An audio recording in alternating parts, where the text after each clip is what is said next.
السلام علیکم۔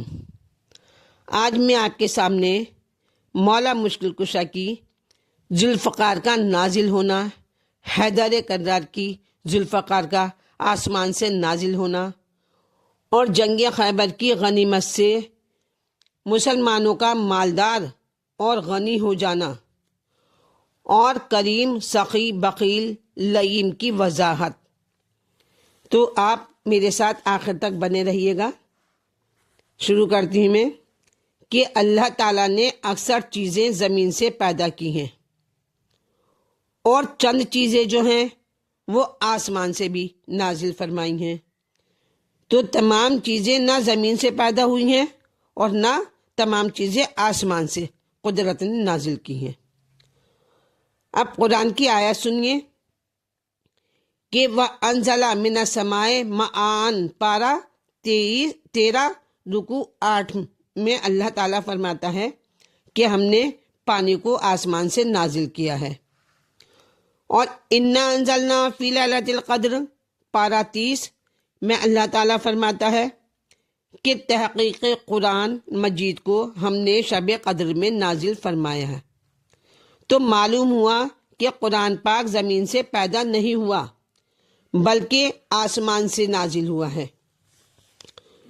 تو ان چند اشیاء میں سے جو قدرت نے آسمان سے نازل فرمائی ہیں ان میں سے ایک خاص لوہا بھی ہے۔ وَأَنزَلْنَا الْحَدِيدَ فِيهِ بَأْسٌ شَدِيدٌ اللہ تعالیٰ فرماتا ہے کہ ہم نے خاص لوہا نازل کیا جس میں خوف یعنی رعب سخت ہے۔ تو بتاؤ مسلمانوں، جو لوہا آسمان سے نازل ہوا اس کی شکل و صورت کیسی تھی؟ بتائیے۔ ان مسلمانوں سے پوچھ رہی ہوں جو کہ کہتے ہیں کہ ہمیں قرآن کافی ہے۔ تو بتاؤ مسلمانوں، جو لوہا آسمان سے نازل ہوا اس کی شکل و صورت کیسی تھی؟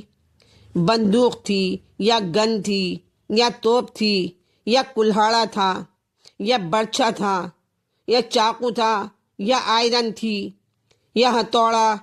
تو بتاؤ کس شکل میں تھا وہ لوہا؟ جو لوہا آسمان سے نازل ہوا تو ہرگز نہ بتا سکیں گے۔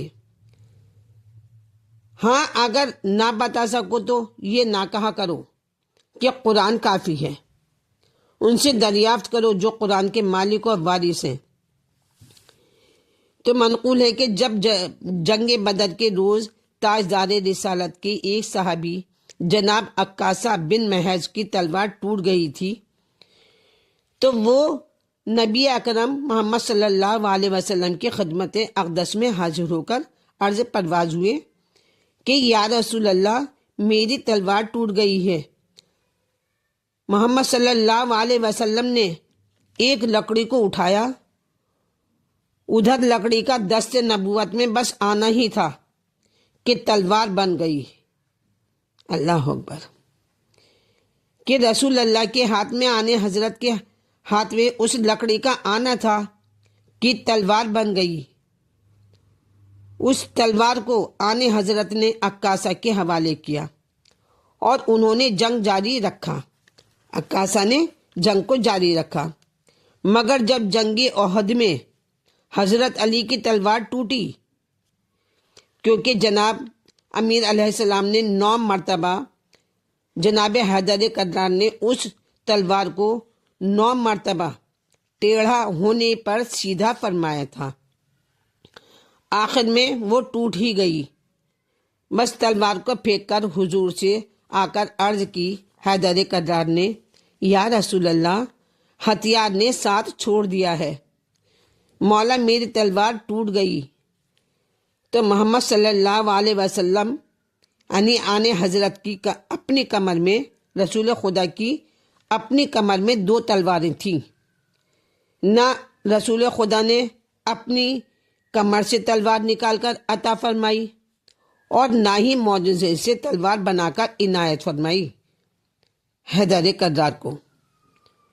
بس ادھر میدان کی حالت ناگفتہ بار تھی کہ جس سے بھاگ جانا بھی بہادری کی دلیل بن رہا تھا۔ تھوڑی دیر تو جناب جناب حیدر کرار خاموش رہے۔ علی مشکل کشا تھوڑی دیر تو خاموش رہے، یہاں تک کہ آسمان سے جبرائیل تلوار لے کر حاضر ہوئے اور حضرت امیر المومنین کو ادھر سے قدرت نے ذوالفقار بھیجی اور مولا علی نے جنگ جاری رکھا۔ تو میں تو یہی سمجھاؤں کہ چونکہ پہلوان ادھر کا تھا، لہٰذا دنیا کا ہتھیار اس کے دستے الہی کی تاب نہ لا سکتا تھا، تو اللہ نے جدھر کا پہلوان تھا تو ہتھیار بھی ادھر سے ہی آنا ممکن تھا، تو اللہ نے ہتھیار بھی مولا مشکل کشا کا آسمان سے بھیجا اور تلوار آتے ہی اپنی بلندی کا بس کلمہ پڑھوا لیا۔ سنو وہ کلمہ کیا تھا؟ لا الہ الا اللہ۔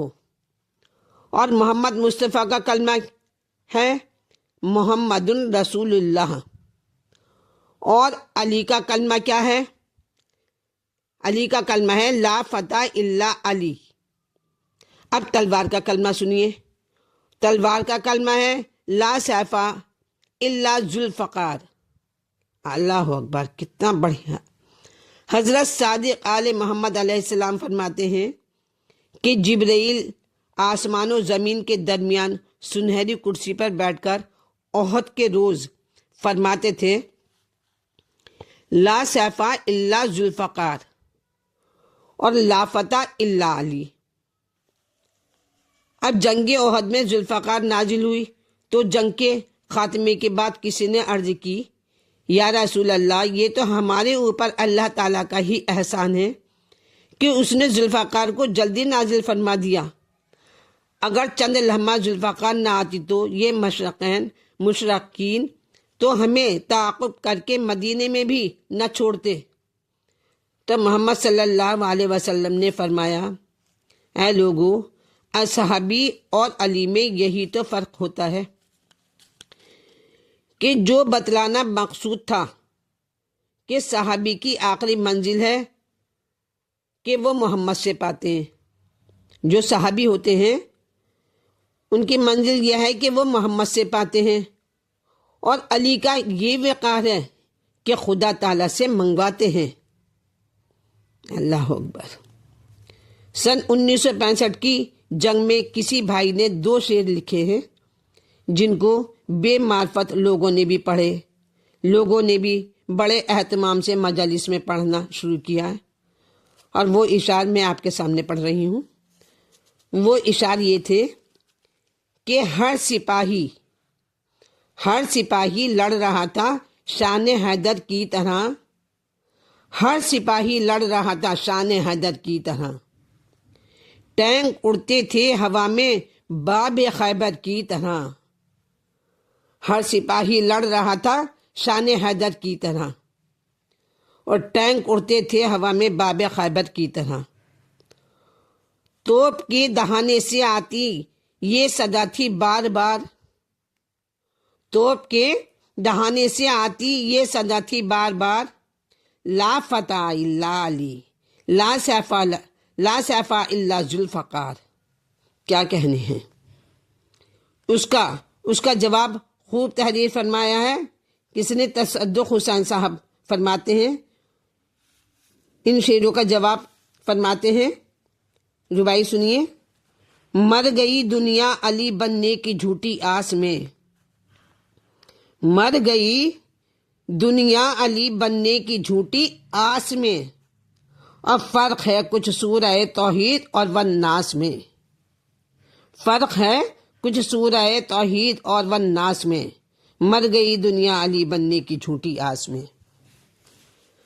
اور حیدر کرار سے تشبیہ دینا ہے گناہ، حیدر کرار سے تشبیہ دینا ہے گناہ، ہاں جھلکتی شان حیدر کی فقط عباس میں، ہاں جھلکتی شان حیدر کی فقط عباس میں، مر گئی دنیا علی بننے کی جھوٹی آس میں۔ جب الحدید یعنی خاص لوہا، الحدید کے معنی لوہا یعنی خاص لوہا